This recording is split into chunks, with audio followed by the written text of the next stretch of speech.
Hello friends, good evening. आज के video में हम मूर्ति पूजा के बारे में कुछ चर्चा करेंगे। हम सभी हिंदू भाई मूर्ति पूजा में विश्वास करते हैं।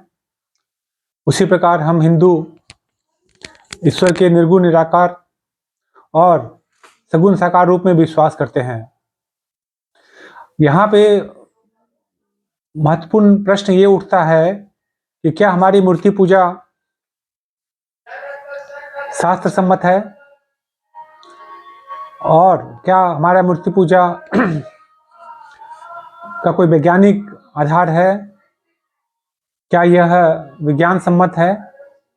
तो आइए हम जानने की कोशिश करते हैं कि मूर्ति पूजा क्या है और ईश्वर का निर्गुण निराकार और सगुण साकार रूप क्या है। तो दोस्तों, चर्चा की शुरुआत हम एक बहुत ही इंटरेस्टिंग स्टोरी से करते हैं जो छंद उपनिषद में लिखी गई है हमारे ऋषि मुनियों के द्वारा। आज से करीब 3000 साल पहले इस कथा में एक गुरु अपने शिष्य को बुलाकर कहता है कि हमारे आश्रम के आंगन में एक बहुत बड़ा बरगद का पेड़ है, तुम वहां जाओ और उसका एक फल लेके आ जाओ। शिष्य वो फल लेके आता है, गुरु उसे तोड़ने बोलता है और पूछता है कि तुम क्या देख रहे हो। शिष्य बोलता है कि गुरुदेव, मैं इसके अंदर में फल का बीज देख रहा हूँ। गुरु उन्हें आज्ञा देते हैं कि तुम इस बीज को, इस सीड को तोड़ो। शिष्य बीज को तोड़ता है। गुरु फिर पूछते हैं कि अब तुम क्या देख रहे हो। तो शिष्य जवाब देता है कि मैं छोटे छोटे ग्रेन्यूल्स देख रहा हूँ। छोटे सब एटॉमिक, बहुत छोटे छोटे पार्टिकल्स हैं, वो मैं देख रहा हूँ। तो गुरु उसको तोड़ने बोलते हैं और शिष्य जब तोड़ लेता है तो फिर गुरु उससे पूछते हैं अब तुम क्या देख रहे हो। शिष्य कहता है कि गुरुदेव, मुझे कुछ दिखाई नहीं पड़ रहा। तो दोस्तों, ये जो एम्प्टीनेस है, जो कुछ दिखाई नहीं पड़ता, नियरली इनविजिबल है, जो मात्र बहुत ही पावरफुल माइक्रोस्कोप के द्वारा ही देखा जा सकता है, ये सोर्स है हमारे बनियान ट्री का, उस बरगद का पेड़ का, जो इतना विशालकाय है। वैसे ही हमारा ये जो संसार है, हमारा जो ब्रह्मांड है, ये बरगद के पेड़ के समान है। और उसकी शुरुआत कहाँ से होती है? तो एक बीज के अंदर में, कोर में, उसके सबसे अंदर में जो शून्य है, वो वहां से इसका स्रोत पैदा होता है। दोस्तों, इसको वैज्ञानिक भाषा में हम जानने की कोशिश करते हैं कि निर्गुण निराकार और सगुण साकार क्या है। तो आप सभी जानते होंगे कि 2013 में पीटर हिग्स नाम के एक अंग्रेज वैज्ञानिक हुए हैं और 2013 में उनको नोबेल प्राइज मिला था विज्ञान के क्षेत्र में। उनका शोध विषय था गॉड पार्टिकल।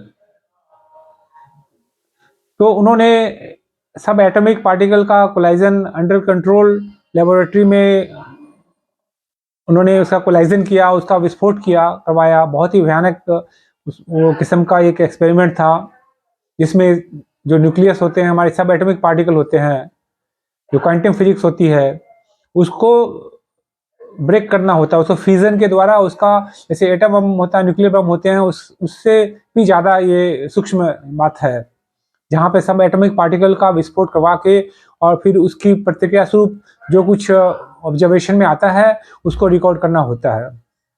तो हिग्स बोसोन या पीटर हिग्स का जो एक्सपेरिमेंट था, उसमें जब विस्फोट हुआ तो बहुत ही पावरफुल, दुनिया का सबसे पावरफुल जो माइक्रोस्कोप था, उसके द्वारा एक नियरली इनविजिबल लाइट को कैप्चर किया गया। और यही लाइट जो है, गॉड पार्टिकल का नाम दिया गया, जो हमारे शास्त्रों में, हमारे मनुष्यों ने ध्यान में, समाधि में जिस गॉड पार्टिकल को, जिस निर्गुण को, निराकार को बताने की कोशिश की है, वो यही इनविजिबल लाइट जिसे गॉड पार्टिकल की संज्ञा दी गई का पता चला। और दोस्तों ये जो लाइट है जो ये नियरली इनविजिबल है, ये माइक्रोस्कोप के द्वारा बहुत ही सूक्ष्म, बहुत ही एक्सट्रीम फ्यूजन के द्वारा, विस्फोट के द्वारा इसका पता लगाया गया। अब ये जो लाइट है इसके ठीक बाहरी परत पे हम बोल सकते हैं कि एक वाइब्रेशन है, जो वाइब्रेशन पैदा हो रहा है by interaction of 3 forces, energies. First is your positron, या इसको प्रोटॉन भी बोलते हैं। उसके बाद इलेक्ट्रॉन है और प्रोटॉन है। तो ये 3 इलेक्ट्रिकल फोर्सेस हैं, इलेक्ट्रोमैग्नेटिक फोर्सेस हैं, जिसके स्पंदन से एक किस्म का वाइब्रेशन, एक साउंड पैदा होती है। हमारे जितने भी ऋषि मुनि हैं, बाद के भी जो दूसरे उस धर्म के जो हमारे मनीषी हैं, उन्होंने भी इसके बारे में बताया है कि गॉड क्या है। तो ये लाइट एंड साउंड का खेल है। तो पीटर हिग्स ने नियरली इनविजिबल जो लाइट को कैप्चर किया, तो वो एसेंस था, वो सबसे सूक्ष्मतम प्रकाश था, जो खुली आंखों से तो छोड़िए, वो सबसे ज्यादा उसका आज से पहले पता ही नहीं चला गया था साइंस के द्वारा। हालांकि हमारे मनीषियों ने वो उदाहरण देके बनियान ट्री का और उसका सीड का, कि सीड के जो अंतरतम में कुछ खालीपन है, शून्य है, वो एक किस्म का इनविजिबल कुछ साउंड है, एनर्जी है, लाइट है, कॉन्शसनेस है, वो पूरे बनियान ट्री का मूल स्रोत है।